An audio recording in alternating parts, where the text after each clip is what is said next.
사도신경 세 번째 설교를 하겠습니다. 오늘 설교할 내용은 그 외아들 우리 주 예수 그리스도를 믿사오며 이 부분입니다.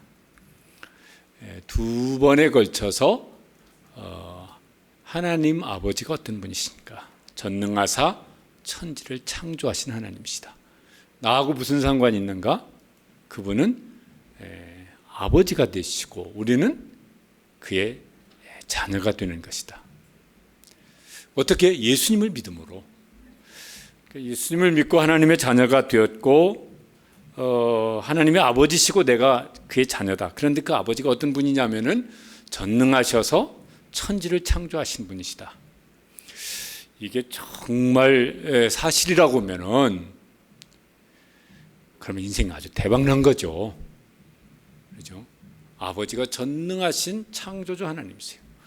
내가 그분의 자녀예요.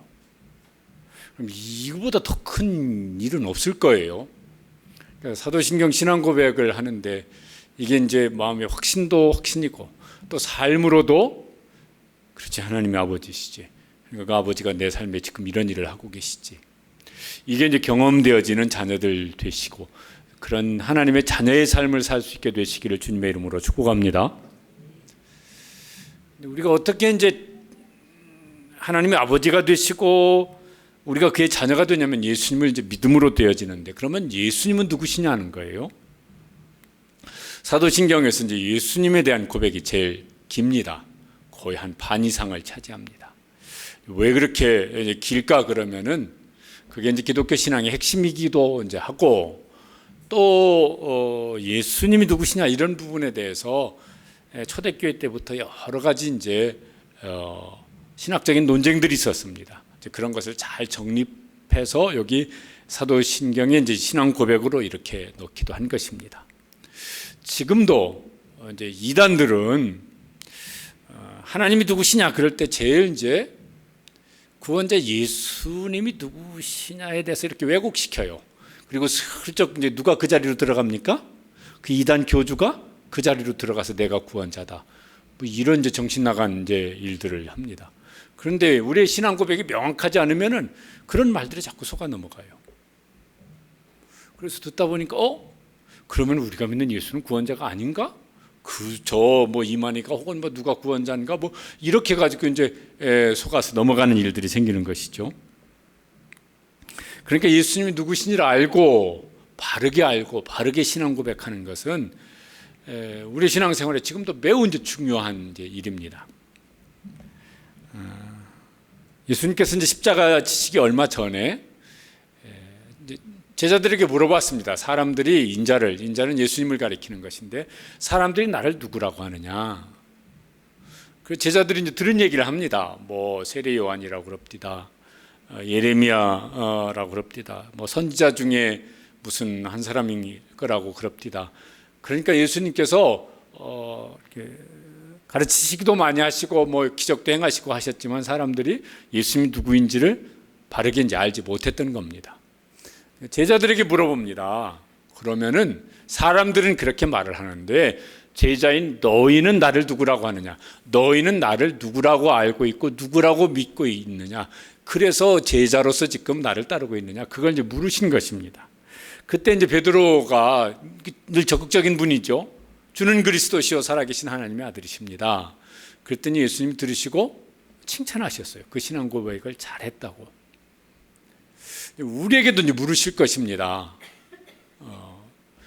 베드로는 그런데 너는 나를 누구라고 하느냐? 그러면 우리가 여기 사도신경에 있는 대로 뭐 그 외아들 우리 주 예수 그리스도를 믿사오며 쭉 이렇게 이제 할 수 있어요. 그런데 그게 진짜 내 마음속에 내가 정말 그렇게 믿고 그렇게 확신하고 그렇게 따르는 그 신앙 고백이냐, 아니면은 사도신경이 그렇게 있대.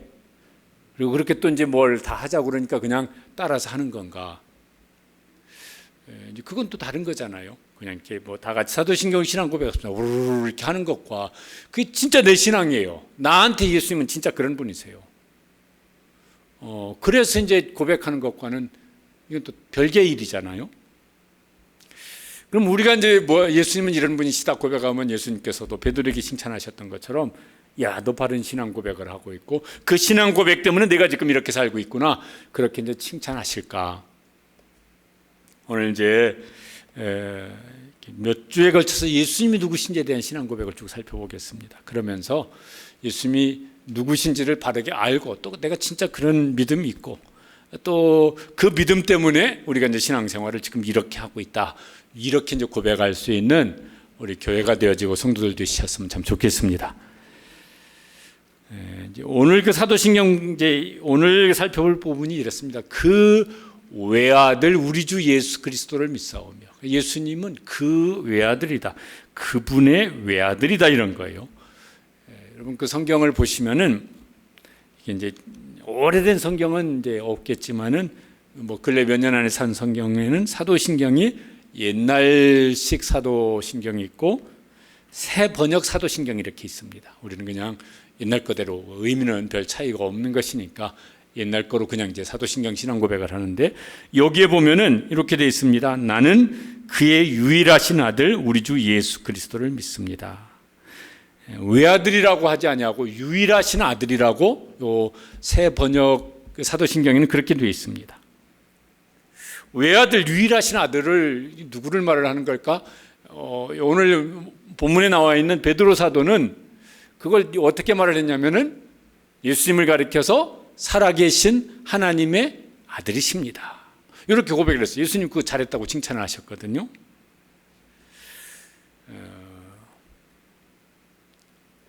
복음서를 보면은 마귀가 귀신들이 예수님 누군지를 정확히 알았습니다. 알고 믿고 순종하고 따른 건 아니지만 알기는 알았어요.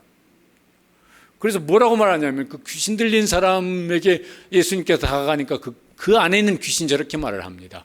지극히 높으신 하나님의 아들 예수여. 예수님을 보면서 당신은 누구시라? 지극히 높으신 하나님의 아들이시라 이렇게 말을 합니다. 귀신보다는 예수님 누군지를 더 잘 알아야 되겠죠. 그죠? 귀신은 정확하게 알고 정확하게 말을 하는데 우리는 예수 믿는다고 하면서 뭔데 설명 좀 해줘. 글쎄 목사님한테 가서 물어봐. 이러면 좀 곤란한 얘기가 아니겠어요? 요한복음에는 사도 요한은 예수님을 또 어떻게 표현하냐면은 독생자라고 여러 곳에 요한복음 여러 곳에 독생자라고 말을 합니다. 하나님이 세상을 이처럼 사랑하사 독생자를 주셨으니 그러니까요 혹은 외아들이라고도 말을 하고 혹은 독생자라고 말을 하기도 하고 이게 한글 번역 성경도 여러 개가 있는데 그중에 어떤 것은 유일하신 아들이라고 이렇게 하기도 했어요. 저기 이제 제가 이게 함께 있는 이 영어 성경 합본에는 예수님을 one and only son 이렇게 했어요. 저걸 이제 유일하신 아들로 이렇게 우리 한글로 번역할 때 그렇게 한 모양 같아요. 그러니까 세 가지 표현이 나와요. 한글 성경에. 하나는 뭐예요? 외아들. 하나는 뭐예요? 독생자. 하나는 유일하신 아들. 이게 다 같은 이제 예수님을 가리키는 것인데 저게 이제 어떤 의미일까? 이게 사람처럼 아이고 그 집은 아들이 둘이래 셋이래. 그런데 그 집은 아들이 하나밖에 없대. 독자래. 이런 의미일까? 뭐 그러면 막 이상한 얘기들이 막 그 하나님이 여러 놓지 왜 하나밖에 안 놓으셨대? 그럼 하나님 부인은 누구시래? 막 이렇게 막 이상한 웃기는 얘기들이 이제 나오게 되어져요. 그러니까 그런 의미에서 막 어느 집은 아들이 둘이고 어느 집은 하나고 그런 의미에서 독자란 말이냐? 이제 그런 건 아니죠. 이거를 이제 제가 말을 좀 한번 이렇게 만들어 봤어요. 하나님 아버지 하나님과 영원토록 완벽하게 하나인 관계에 있는 아들이란 뜻이라. 그것도 말이 어렵죠? 이제 왠지 이런 말씀 나올까? 그러면 성경에 하나님께서 하나님과 예수님의 관계를 뭐 이렇게 말씀을 하셨기 때문에 그래요. 예수님이 하나님을 뭐라고 말씀하시냐면은 요한복음 10장 30절에 보면은 한번 읽어보시죠. 나와 아버지는 하나이니라. 저 아버지는 누구를 가리키는 거예요? 저 예수님이 하신 말씀인데 하나님을 가리켜 말씀하시는 거예요. 나와 아버지는 하나다. 하나님을 아버지라고 불러요. 그래서 우리가 이렇게 무슨 신학적인 용어로 말을 만들었어요. 아버지인데 그냥 일반 아버지하고 다른 거룩하신 하나님이시라서 성부 하나님이라고. 그럼 아버지 하나님은 예수님을 뭐라고 이제 부르시냐면은 마태복음 3장 17절 저런 말씀이 마태복음 3장에도 나오고 저 18장인가도 나오는데 하나님이 저렇게 말씀하시죠. 하늘에서 들리는 음성이에요. 읽어보시죠. 이는 내 사랑하는 아들이요 내 기뻐하는 자라. 예수님이 세례요한에게 세례를 받고 물에서 올라올 때 예수님을 가리켜서 이는 내 사랑하는 아들이라.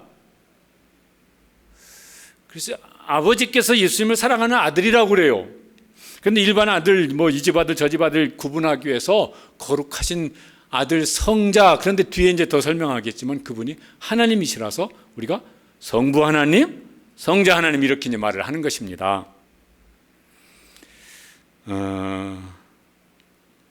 근데 예수님이 하나님의 아들이시라고 하는 것은 그냥 일반적인 사람 관계에서 말하는 것처럼 이런 아들 이런 것과는 다르고 그분이 곧 하나님이시라는 말이에요. 그게 사도 요한이 요한복음 1장 18절에 독생자라고 하면서 또 저렇게 말씀을 했어요. 아버지의 품속에 있는 독생하신 하나님이라. 저거 좀 말을 좀 더 이어서 하자면은 아버지 품속에 있는 독생자이신 하나님이라 이런 말이에요. 아버지 품속에 있다고 하는 건 말 그대로 품속에 있어요. 가장 가까운 관계예요. 더 이상 가까울 수 없을 만큼 가까운 관계를 저렇게 표현을 한 것입니다. 예수님은 누구냐면 아버지와 더 이상 가까울 수 없을 만큼 가까운, 그게 일시적으로 아니라 영원토록 그런 관계 속에 있는 독생자이신 하나님이라 이런 말입니다. 이게 다 이제 말들이 어려워요. 성경에 하나님께서 그렇게 당신 자신을 표현하신 거예요. 이게 한글 성경 중에 표준 새 번역이라고 하는 성경에는 이제 저 부분을 요한복음 1장 18절 저 부분을 이렇게 번역을 해놨습니다. 아버지의 품속에 계신, 여기까지는 같아요. 그 다음에 뭐예요? 외아들이신 하나님. 그게 아까 영어로는 one and only son 이래서요. 그걸 외아들이신, 또 다른 어디에는 유일하신 하나님 이렇게 이제 말을 한 것입니다. 하나님이라고, 외아들이신 하나님이라고, 독생자이신 하나님이라고. 바울 사도는 어떻게 깨달았냐면 빌립보서 2장 6절에 보면은 이렇게 고백을 했습니다. 그는 근본 하나님의 본체시나. 그는 예수님을 가리키는 말씀이에요. 그는 본래적으로 하나님의 본체시라. 하나님 그 자체시라는 거예요. 그런데 이 하나님께서 하나님신 그 성자께서 사람의 몸을 입으시고 세상에 오셨는데 그분이 누구시라? 하나님이 그분의 이름을 지어주셨는데 그분이 예수님 구원자라는 것입니다. 어떤 사람들은요, 이게 이제 혹은 좀 이렇게 재미 삼아서 표현한 말인지는 모르겠지만, 예수님도 하나님의 아들, 나도 하나님의 아들. 그럼 예수님 형님이시네. 예수님은 옛날에 계셨고 나는 지금 여기 있으니까 예수님 형님이 계시네. 이러면 여러분 좀 말 이상하죠? 여자분들은 그러면, 여자 성도님들은 예수 오빠 뭐 이렇게 하실 거예요? 그러면 이제 말 이상한 거예요. 이것도 누가 지어낸 말인지 모르겠는데 어느 집에 며느리가 교회를 나가는데 기도하는 소리를 가만히 시아버지가 들었더니 하나님 아버지, 하나님 아버지. 그래서 가만히 있어봐. 우리 며느리가 믿는 하나님이 아버지면 나하고는 사돈인가? 뭐 이러셨다고? 여러분 지금 그런 말을 하는 게 아니에요. 예수님은 우리가 하나님의 자녀라고 하는 건 이건 굉장히 영광스러운 신분입니다. 이 천사들하고는 비교가 안 되는 영광스러운 신분이에요. 그래서 히브리서 2장에 보면 천사들은 어떤 존재들이냐면은 자녀들을 수종들기 위해서 예비된 존재들이라고. 그러니까 천사들은요, 하나님의 자녀들인 우리를 수종들기 위해서 있는 존재들이라고 말씀하세요. 그러니까 천사와 비교할 수 없이 영광스러운 신분입니다. 그러니까 우리가 내가 하나님의 자녀다 그럴 때 막 이 사람 저 사람 비교해가지고 막 누구는 막 대단하네요, 나는 별 볼 일 없네, 이렇게 하는 건 하나님 보시기에 도무지 합당치 않은 거예요. 그렇게 비교해서 막 무슨 우월감 열등감 갖는 건 하나님 보시기에 정말 가당치가 않습니다. 그렇다고 해서 우리가 예수님처럼, 예수님은 하나님의 아들, 독생자, 외아들, 유일하신 아들, 하나님 품속에 계신 독생하신 하나님, 그분은 하나님이세요. 우리가 하나님의 자녀라고 우리가 하나님입니까? 그건 아니에요. 그러니까 우리가 하나님의 자녀는 영광스러운 신분이긴 하지만은 우리가 곧 하나님은 아니란 것입니다. 내가 하나님의 자니까 나도 하나님의, 그러면요 여러분 다 이단될 거예요. 그건 아니에요. 이제 그런 부분에 대해서는 이제 이게 잘 바르게 이제 생각을 정립을 할 수 있게 되시기를 바랍니다. 예수님은 우리와 같은 사람으로 세상에 오셨어요. 사람의 몸을 입으시고 사람의 성정을 가지시고, 그렇다고 예수님이 우리와 똑같은 사람이기만 하시다 그런다면은 그분은 무슨 우인에 포함될 수는 있을지언정 우리의 구원자는 되실 수가 없습니다. 예수님은 사람의 몸을 입고 오셨지만 동시에 뭐예요? 그분은 하나님이신 분이십니다.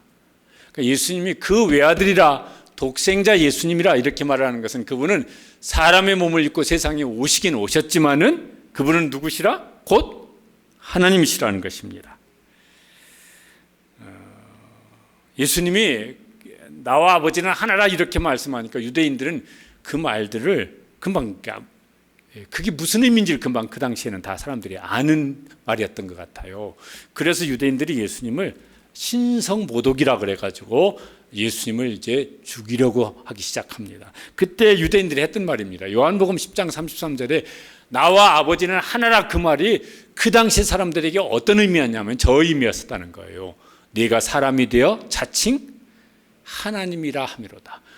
나와 아버지는 하나라는 말은 내가 아버지와 같은 하나님이라, 요 말로 그 당시는 예수님도 그런 의미로 말했고, 그러니까 유대인들이 그렇게 알아듣고 네가 하나님이야? 이건 신성모독이지, 이렇게 나왔었던 것입니다.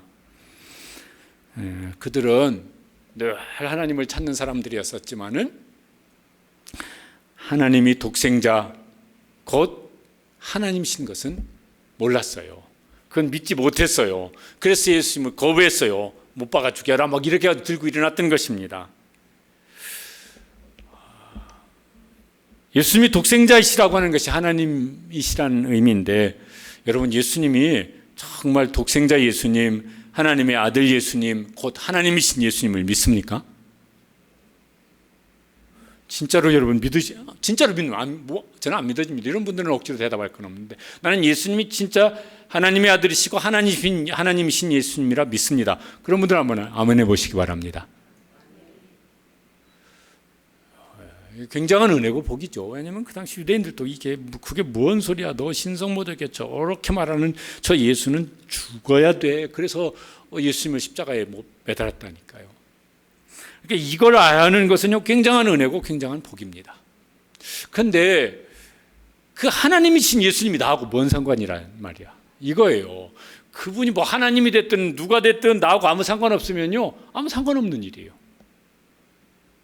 나하고 뭔 상관이냐, 나하고 뭔 상관이냐, 그죠?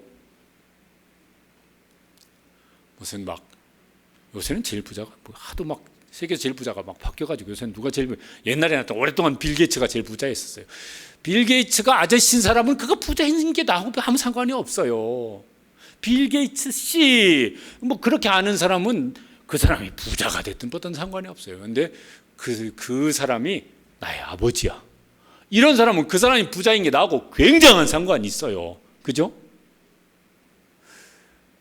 하나님이 그냥 하나님이래, 이런 사람은 별 상관이 없지만 하나님이 나의 아버지신고 내가 그분의 자녀라고 하면 이건 굉장한 상관이 있는 거예요. 예수님이 세상에 오신 예수님, 그분이 하나님이셔. 하나님의 아들이고 하나님이셔. 근데 그분이 나하고 뭔 상관이 돼? 뭔 상관이 있대? 뭔 상관? 이제 그거에 따라서 이제 우리가 아주 이렇게 대단한 사람이 될 수도 있고, 아무것도 아닌, 예수님 하나님이신 것이 아무것도 아닐 수도 있을 것입니다. 베드로는 예수님을 주라고 고백을 합니다. 주는 그리스도시요, 예수님은 저에게 주이십니다. 지금은 우리가 교회에서나 주라고 하지 어디 밖에 사회생활할 때는 주라고 부르는 일이 별로 없죠. 없겠죠. 옛날에는 누구를 주라고 했겠습니까? 종이 자기 주인을 주라고 불렀고, 또 신하가 자기 왕을 주라고, 무슨 사극 이런 데 보면 주군 이렇게 하기도 합니다. 그 사람들한테는 주라고 말하는 건요, 그 사람에게 굉장한 영향을 미쳐요. 그래서 종이 주인을 주라고 할 때 그 사람과 종과 주인의 관계면요, 이 종의 모든 삶이 그 주의 영향 아래에 있습니다. 신하가 자기의 왕을 주군이라고 부르고 섬기면은 이 사람의 모든 일생이 그 자기 주군인 왕에 의해서 좌우되어집니다. 그렇죠? 구약에는 하나님의 이름이 나는 여호와니라, 하나님께서 하나님의 이름을 여호와라고 말씀하셨어요. 그런데 이 구약의 백성들이 하나님의 이름을 함부로 입에 올리는 것이 너무 송구스러우니까 그 이름을 대신 아도나이, 주라고 해요. 그렇게 불렀어요. 그래서 하나님이 나를 누구라 할 때는 나는 여호와니라 이렇게 말씀하지만 백성들이 하나님을 여호와라고 부르지 않고 아도나이, 주라고 불렀어요. 유대인들은 지금도 성경을 읽다가 여호와 요 단어가 나오면은 침묵한다고 그래요. 우리는 한글 성경에 여호와 돼 있고 막 어떤 번역에는 야훼 뭐 이렇게 돼 있기도 한데 뭐가 맞느냐 이런 거 가지고 논쟁을 하는 분들도 있는데, 예전에 우리 교회 오셔서 집회하셨던 그 현용수 목사님한테, 그분은 유대인들하고 한 30년 이렇게 이제 교제를 하고 있으니까 뭐가 맞습니까? 제가 여쭤봤었어요. 여호와라고 하는 게 맞습니까? 야훼가 맞습니까? 그랬더니 무의미한 질문입니다 그러더라고요. 왜 그렇습니까? 유대인들은 침묵합니다. 여호와라고도 안 하고 야훼라고도 안 합니다. 그냥 침묵합니다. 그러니까 그 논쟁이 쓸데없는 논쟁이라고 그러시더라고요. 어쨌든 이런 거죠. 우리도 이렇게 막 어렸을 때 시골에서 막 도시는 모르겠지만은 시골에서 사는 사람들은요, 이런 거였어요. 동네에 야 너희 아버지 이름이 뭐냐 이렇게 안 물어봤어요. 이렇게 이제 너희 붙이는 함자가 뭐냐? 그러면 조 상자 구자를 쓰십니다. 그러면 이놈이 이제 천자문이라도 배운 놈인가 보구나. 그런데 너희 아버지 뭐냐? 조상군데요? 이런 고로 자식 같으니라고. 이게 어떻게 이런 지 아버지 이름을 함부로 이렇게 이랬었어요. 그래서 하나님의 이름을 주라고 부르는 거예요. 하나님을 높이는 마음에서 그 이름을 함부로 입에 담기가 죄송하니까 이제 그렇게 했었던 것이에요. 어쨌든 그렇게 주라고 불러요. 신약 성경에는 이제 누구를? 예수님을 주라고 부릅니다. 예수님을 주라고. 그분은 창조주이시죠. 만물을 다스리는 주권자이시죠. 하나님 나라의 왕이시죠. 그러니까 주라고 부르는 것이 당연히 이제 옳아요. 그래서 예수님을 주라고 부릅니다. 근데 아무나 예수님을 주라고 부르는 건 또 의미가 없는 소리예요. 관계가 맺어져 있어야 돼요. 관계가. 하나님 아버지라고 부르는 건 누가 하나님을 아버지라고 부를 때 의미 있는 겁니까? 하나님과의 관계가 그 하나님의 자녀가 된 사람이 하나님을 아버지라고 부를 때 그게 의미가 있는 이름이지, 그냥 하나님 몰라요 누군지. 근데 한번 아버지라고 불러봤어요. 아무 소용없는 소리죠. 여러분요, 우리 자녀가 옆집 아저씨한테 아버지 이렇게 부른다고 해서 이게 무슨 의미가 있습니까? 그 쓸데없는 소리를 한 거죠. 아버지는 부모 자녀 관계가 된 사람만 부를 때 그게 어떤 의미가 있는 것이에요.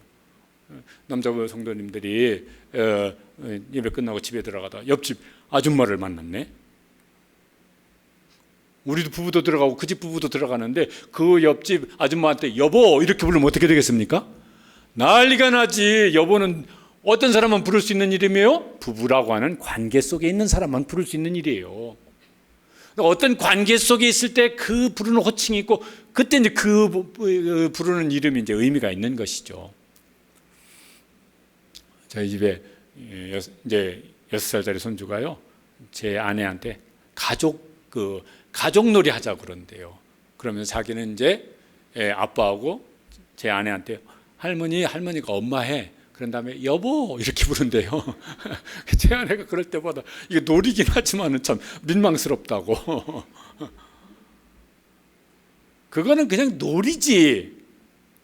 그렇지 않고 부르면 그게 의미가 없는 소리죠. 예수님이 주라고 부르는 사람은 그 어떤 사람일까 그러면은 옳습니다. 창조자이십니다. 제 인생을 주관하시는 주이십니다. 왕이시고 나는 그의 백성이고 그의 종입니다. 그러니 예수님이 제 마음속에 제 인생 속에 오셔서 저의 주가 되어 주십시오. 저의 주인이 되어 주십시오. 저의 왕이 되어 주십시오. 저의 무슨 영어로는 로드 킹 되어 주십시오. 제가 진심으로 그렇게 예수님을 제 마음, 제 인생 속에 예수님을 주로 모셔드립니다. 그러면 예수님이 너 보니까 진짜구나. 너 그게 진심이구나. 그러면 예수님께서 그에게 옳다. 내가 너에게 주가 되어주마. 여러분, 예수님을 나의 주로, 주님으로 그렇게 정말 내 인격으로, 내 진심으로 예수님을 주님으로 영접하셨습니까? 그 사람에게는 예수님이 주이세요. 그러면은 상대적으로 나는 이제 어떤 사람이 되어집니다. 나는 예수님이 주이시면 상대적으로 나는 이제 누가 되겠습니까? 요새는 흔히 안 쓰는 표현이지만 성경에 있는 표현대로 하면 주의 종이 되어지는 것이죠. 한 번씩 말씀드린 적이 있지만은 이제 요즘에는 별로 그렇게 안 쓰네. 전에는 목회자들을 주의 종이라고 그랬어요. 주의 종. 제가 23살 때부터 교육전도사였는데요. 그때 이렇게 80이 넘으신 권사님이 저를 이렇게 부를 때 꼭 그렇게 부르셨어요. 이렇게 이제 인사를 드리면은 이렇게 와주셔서 손 잡으시고, 아이고 우리 어린 주의 종님 오셨네. 그분은요, 제가 23살이니까 그 권사님의 아마 큰 손자보다도 훨씬 제가 젊을 거예요. 그런데 전도사라고 불러주시기를 주의 종님이라고. 그런데 너무 어려. 그러니까 아이고 우리 어린 주의 종님 오셨네. 그래가지고 뭘 빵 하나 뭐 손에 쥐어주시든지 뭐 우유 하나 쥐어주듯이 하여튼 그렇던 권사님이 계십니다. 목회자를 주의 종이라고 부르는 게 맞습니까? 안 맞습니까? 예? 목회자를 주의 종. 종님은 안 맞는 것 같다. 종은 굳이 뒤에다 붙이자면 종놈이 맞지 무슨 종님은 안 맞는 소리잖아. 주의 종, 그럼 맞아요. 그래서 주의 종이시니까 그래야지. 주의 종이 그러시면 안 되지. 그러면은 여러분은 예수님을 주님으로 그렇게 영접하고 주님이라고 고백한 여러분은 주의 종이십니까? 아니십니까? 예? 여기 앞에 계신 이묘일 집사님. 집사님은 주의 종이십니까? 아니십니까? 예? 맞습니다. 저쪽에 계신 우리 김정선 집사님. 주의 종이십니까? 아니십니까? 주의 종이 맞죠. 누구는 주의 종이 맞냐면 내가 예수님이 저에게 주이십니다. 주님이십니다. 그런 분은 다 뭐예요? 주의 종이에요. 그러니까 주님의 종이 되었는데 이거 아무나 이렇게 뭐 누가 시켜서 할 수 있는 말은 아닙니다. 어떤 사람이 할 수 있냐면은 예수님께 베드로가 예수님을 주님이라고 했을 때 예수님이 뭐라고 말씀하셨냐면은 거기 17절에 보면 이렇게 말씀을 하셨어요. 이를 내게 알게 한 이는 누구라? 혈육이 아니요 하늘에 계신 내 아버지시니라. 아버지 하나님께서 알려주셔야 맞구나. 예수님이 하나님이신데 그분은 나의 주시구나. 그래서 고백을 하는 것이에요. 또 고린도전서 12장 3절에 보면은 이렇게 되어 있습니다. 읽어보시죠. 성령으로 아니하고는 누구든지 예수를 주시라 할 수 없느니라. 성령님께서 예수님을 믿는 사람에게 성령님께서 어느 순간에 어느 시점에서 그래 그분이 하나님이시고 그분이 창조주이시고 그분이 주권자이시고 그분이 하나님 나라의 왕이시고 그분이 내 인생의 주인이셔. 맞네. 그래서 깨닫게 하셔서 뭐예요? 예수님을 주라고 고백을 하게 되는 것이에요. 여기 예수님을 주님이라고 고백하는 분들은 그렇게 해서 고백을 하는 것이고, 저는 아직 거기 잘 모르겠습니다. 그런 분들은 하나님께서 성령님께서 오늘이라도 또 어느 때라도 그러네. 그래서 예수님을 주로 영접하고 주로 고백할 수 있는 예수님과 주와 그의 주님의 종의 관계가 맺어지는 이런 성도들 되시기를 주님의 이름으로 축복합니다. 그때 이제 주라고 부를 때마다 나는 움찔움찔해지는 거예요. 나는 그분의 종이니까. 그분이 그냥 립 서비스로 이빨린 소리로 주라고 하면 아무것도 아니겠지만은 내 마음을 담아서 주님 그러면 내가 움찔움찔해지죠. 왜? 내가 그분의 종이니까. 예수님이 나의 주, 평생 주님이 되어주시고 영원토록 주인이 되어주셨으니까 이건 참 다행스러운 일 중에 이보다 더 다행스러운 일이 없는 거예요. 이보다 더 안심이 될 일이 없는 거예요. 이보다 더 든든할 일이 없는 거예요. 그분은 하나님이신데 그분이 내 인생을 좌우하는 주가 되셨으니까.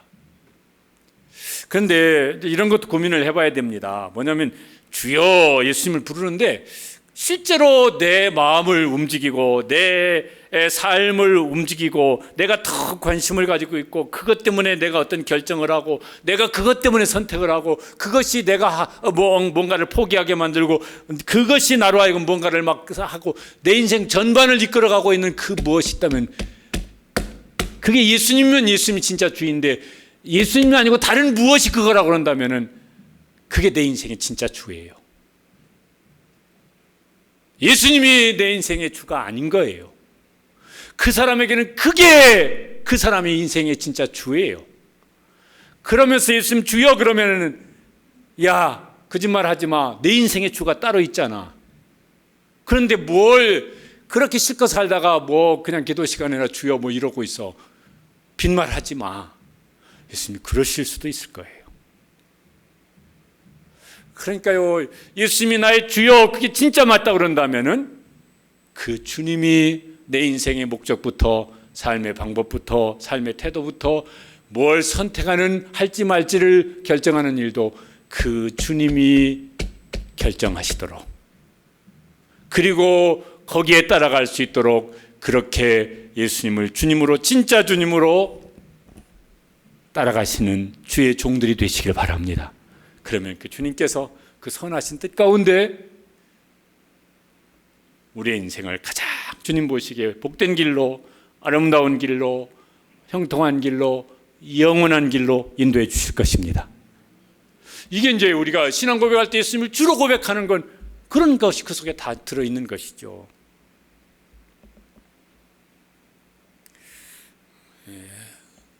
이제 그러면은 이제 이 주의 종인 성도는 어떻게 살면 그 주께서 이렇게 기뻐하시고 좋아하실까? 성경에 보면은 이런 말씀이 있어요. 잠언 25장 13절 말씀. 한번 같이 한번 읽어보시죠. 충성된 사자는 그를 보낸 이에게 마치 추수하는 날의 얼음 냉수 같아서 능히 그 주인의 마음을 시원하게 하느니라. 충성된 사자는 다른 말로 종이에요. 주인이 보기에 이 더운데 요새 막 엄청 더운데 너무너무 더운데 얼음 냉수처럼 벌컥 한번 마시면 막 속까지 그냥 다 시원해지는 그 종의 삶을 보면은 주께서 마음이 시원해져요. 또 예수님께서 이제 마지막 때 있을 일을 말씀하시면서 하셨던 건데 마태복음 25장에 저기도 이제 주인의 마음에 기쁨을 주는 종을 칭찬하는 말씀입니다. 읽어보시겠습니다. 잘하였도다 착하고 충성된 종아 네가 적은 일에 충성하였으며 내가 많은 것을 내게 맡기리니 네 주인의 즐거움에 참여할지어다. 예수님을 주님으로 그렇게 신앙 고백을 하시는 분들은 주의 종이 되셨습니다. 그러면은 이왕이면 종인데 주님 보시기에 주님의 마음이 시원해요. 우리가 뭔가를 이렇게 생각하고 판단하고 결정하고 하는데 주님이 그걸 볼 때마다 주님의 마음이 시원해요. 얼음 냉수 마신 것처럼 시원해요. 주님께서 그를 보시면은 뭘 줄 게 좀 없나? 뭔 상을 좀 줘야 되겠는데 잘했도다 착하고 충성된 종아 내가 너한테 상을 주고 싶어. 그래서 주님께서요 바쁘세요. 마음이 막 야 내가 너한테 상을 주고 싶은데 그럴 수 있는 종의 삶을 살면 얼마나 복되겠습니까? 그보다 더 복된 삶이 어디 있겠습니까? 이게 막 금방 하여튼 지나가요. 금년도 벌써 반 지나갔고 수십 년 금방 지나갔고 그러니까 인생이 금방 지나가는 인생인데 금방 지나가는 인생 이왕이면은 나에게 예수님이 주님이 되셨으니까 얼마나 복된 일이에요. 근데 나는 주님께 충성된 종으로 한번 살아가는 인생인데 은혜를 구하고 힘써서 충성된 종의 삶으로 신앙생활을 할 수 있는 성도들 되시기를 축복합니다. 또 한 가지는요, 베드로가 고백합니다. 주님이십니다. 또 하나는 뭐냐면 그리스도이십니다. 그리스도. 예수님은 그리스도이십니다. 예수는 그리스도시다. 이 말이 이제 이제 한 문장으로 표현하면 그런데 우리는 그냥 줄여서 예수 그리스도 이렇게 이제 말을 하는 것입니다.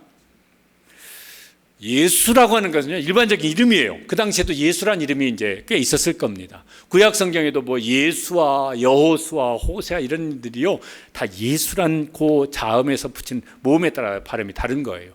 뜻은 구원이라는 거예요. 그런데 그 무슨 뭐 구약 성경에 나오는 예수와 여호수아, 뭐 호세아 이런 사람들 그리스도라고 메시아라고는 안 했습니다. 신약에도 예수란 이름을 가진 사람들이 있었어요. 무슨 바예수, 뭐 예수의 아들 예수, 뭐 이런 뜻인데. 바요나는 요한의 아들 시몬 이런 것이고, 여기저기 예수라는 이름이 있었습니다. 그런데 그들이 다 그리스도가 아니에요.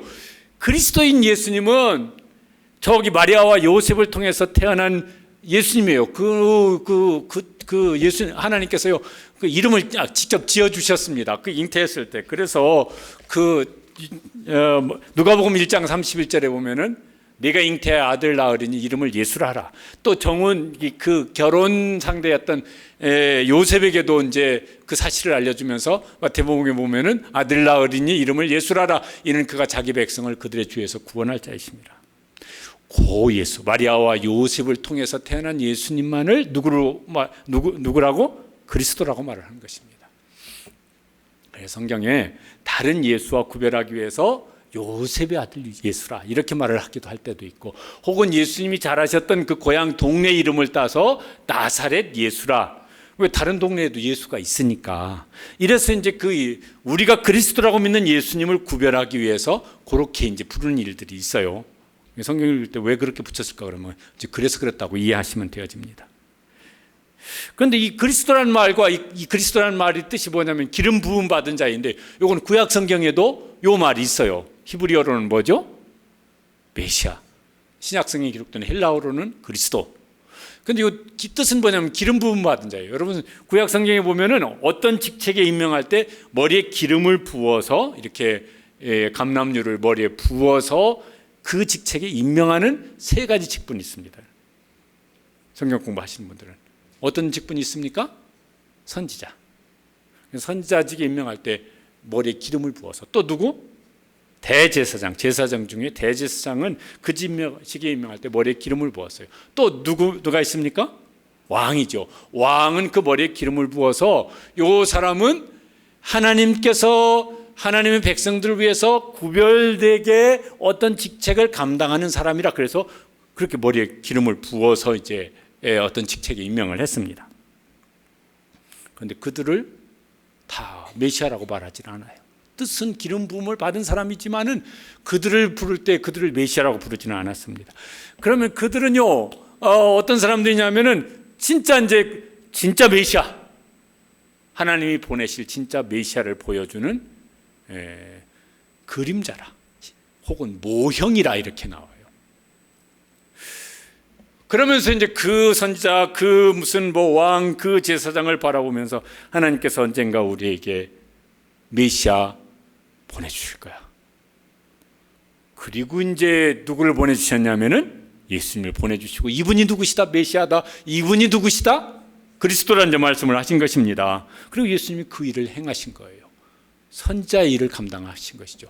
구약의 선지자는 하나님 대변이지만 이제는 하나님이신 예수님이 직접 하나님의 뜻을 말씀하시는 것이고, 또 구약에는 사람이 무슨 짐승 제물을 가지고 와서 대속의 제사를 드렸지만, 이제는 예수님 당신 자신이 제사장이고 예수님 당신 자신을 제물 삼으셔서 우리의 죄를 대속하시 십자가에 죽으셨고, 예수님께서 직접 이제 통치하셔서 하나님 나라의 왕으로 오셔서 예수님이 다스리는 일을 하고 계시고, 그러니까 예수님께서 구약의 선지자, 제사장, 왕의 이 기름 부음 받은 자 일을 완성시킨 분이 누구시냐면은 기름 부음 받은 자 메시아 곧 그리스도 예수님이십니다. 그래서요 우리가 예수님을 주 예수 그리스도라고 부르는 것이에요. 그런데 이제 이 부분에도 좀 이렇게 아쉬운 이제 대목이 있습니다. 유대인들이 메시아를 간절히 바랐습니다. 그래서 예수님께서 오셨을 때 저분이 그 메시아일까? 그리고 예수님께서 이제 그 사역을 하고 이제 그 마지막 십자가 지시기 전에 예루살렘에 들어올 때는 저분이 우리가 바라는 그 메시아가 될 분일 것 같다. 그래서 막 호산나 다윗의 자손이여, 그리고 예수님 열렬히 환영했어요. 그때 그들이 바랬던 것은 그들의 현실 문제를 해결해 줄 메시아를 바랬어요. 그런데 예수님이 들어오셔서 그거 막 기적을 행하시고 뭐 이런 걸 보니까 그거 할 수 있을 것 같았는데 보니까 딴소리 하고 계시네. 뭐 죽을 거라고 그러고 부활할 거라고 그러고 뭐 어쩌고 막 이렇게 하는 걸 보면서 우리가 원하는 문제를 해결해 줄 메시아가 아니네. 그러면 쓸데없어. 십자가에 못 박으라. 이렇게 이제 나왔던 것이. 그 당시에 예수님을 주는 그리스도시요, 그리스도 메시아라고 고백했던 베드로는 어땠을까? 제자들은 어땠을까? 여러분, 예수님 십자가 달리시기 전에 제자들이 많이 다퉜어요, 여러 번. 왜 그랬습니까? 누가 주님 오른편에 앉고 누가 주님 왼편에 앉을 거냐? 누가 예수님 왕이 되시면 권력자가 되어지고 누가 실세가 되어질 거냐? 뭐 이런 거 가지고 다퉜어요. 그러니까 적어도 그때까지는, 사도행전에 가면 제자들의 모습이 달라지지만은 적어도 그때까지는 예수님의 제자들도 세상 사람들이 바라는 메시아, 세상 사람들이 바라는 그리스도와 비슷했던 것 같아요. 오늘날 교회는 어떨까? 어떤 예수님을 바라나? 어떤 그리스도를 바라나? 막 내 지금 닥친 현실 문제, 막 이것만을 해결해 줄 그리스도를 찾나? 그거 아닐 거라면 내가 교회를 왜 다녀? 뭐 이러고 떠나가나? 여러분, 각자 개인은 어떠십니까? 내 현실 문제 막 이것만을 막 예수 그리스도께서 해결해 주시면 좋겠는데 그거 해결 안 해주면 뭐하러 예배를 드려? 뭐하러 기도해? 막 혹 뭐 이런 것 때문에 흔들려 본 적은 없으십니까? 예수님 그거 하시자면 하셨을 것 같아요. 근데 그거 안 하셨어요. 아니, 예수님이 뭐 병든 사람 고치시기도 하고 기적의 떡을 먹이시기도, 그런데 그건 이렇게 계속 그 일만 하시지 아니하시고 예수님이 마지막 최종적으로 하신 일은 뭐냐면 십자가에 죽으신 거예요. 왜 그러셨습니까? 어느 누구도 해결할 수 없는 죄의 문제, 그 죄로 말미암아 죄의 삭은 사망이고 그 후에는 심판이 있을 것이고, 이거는요 어느 정치가든 뭐 어떤 대단한 정치가도 해결할 수 없는 문제예요. 예수님은 그리스도이신데, 구원자이신데 그걸 해결하려고 하나님이 사람이 돼서 세상에 오셨습니다. 그리고 그 일이 가장 모든 인류에게 궁극적으로 본질적으로 문제를 해결하는 길이었었기 때문에 예수님은 그걸 위해 십자가에 죽으시고 부활하셨고 승천하셨고 다시 이제 오실 것입니다. 우리가 신앙 고백을 할 때 이제 아니요, 지금도 주님께서 우리의 어떤 현실적인 문제에 대해서 어떤 때는 도와주시고 어떤 때는 뭐 해결해 주시고 길을 인도해 주시고, 이거 기도하지 말라 소리 아니에요. 그것 우리에게 일용할 양식도 주시고 은혜를 베푸십니다. 그런데 신앙 고백할 때마다 본질적으로 예수님이 누구시고 왜 오셨고 그 예수님이 그리스도이기 때문에 우리 가운데 행하신 일이 뭐고, 이것을 더 생각을 하면서 이게 훨씬 크고 중요한 일이니까 다른 것은 그래도 좋고 뭐 안 그래도 뭐 괜찮아, 이렇게 이제 나아갈 수 있는 이런 이제 흔들리지 아니하는 그런 신앙이 우리 가운데 있게 되기를 간절히 원합니다. 우리는 전능하사 천지를 창조하신 하나님이 아버지심을 믿습니다. 우리는 그 외아들 예수 그리스도를 믿습니다. 이게 진짜 우리 마음속에 신앙 고백을 할 때마다 더 확실해지고, 이게 막 내 마음을 움찔움찔 막 움직이는 이런 힘이 그 속에서 나오고, 그러면은 하나님이 아버지시고 내가 그분의 자녀인데 하나님이신 예수님이 내 인생의 주이시고 나는 그분의 보호를 받는 종인데 뭐가 문제랴? 이래서요 이렇게 담대한 믿음으로 현실을 감당하고 이겨나고 소망하고 승리하고 나아가는 우리 모든 성도들 되시기를 주님의 이름으로 축복합니다. 기도하시겠습니다.